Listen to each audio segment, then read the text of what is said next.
Zimbabwe has been destroyed by the Mugabe regime. And if a journalist mentions any of this, they are beaten and driven into exile, which is exactly what happened to our client, a newspaper called the Zimbabwean. They will get arrested and get bashed by the police.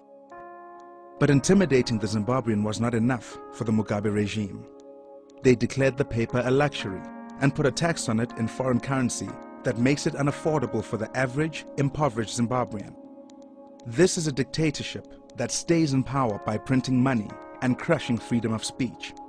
To get the paper into Zimbabwean hands, it needs to be subsidized, and our client can only do that by raising awareness and driving sales outside Zimbabwe. So we developed a unique solution. One of the most eloquent symbols of Zimbabwe's collapse is the Zim $1 trillion note, a symptom of their world record inflation. This banknote and the dizzying escalation of notes that preceded it cannot buy anything, not even a loaf of bread, and certainly not any advertising. But it can become the advertising. We took this useless currency, cheaper than paper, and printed our messages all over it. The money became the media. In rush hour traffic, millions and billions were given out, one note at a time, at Johannesburg's busiest intersections. We handed out money at shopping malls, universities and street corners. We even sent bundles of cash to captains of industry, politicians and media personalities. $100 trillion.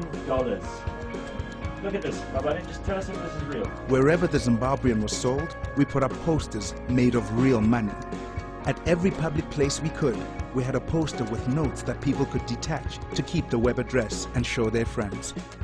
We took thousands of banknotes and made murals on city streets with $1 trillion wallpaper.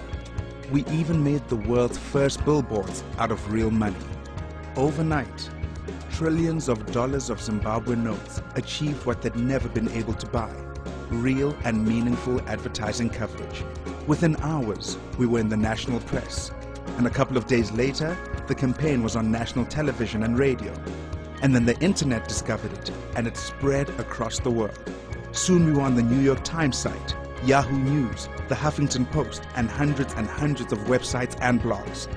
As the campaign continues, sales of the Zimbabwean continue to soar. In the week of the rollout alone, the website logged over 2 million hits. More copies of the Zimbabwean than ever are crossing the border into Zimbabwe. We use Mugabe's own creation against him.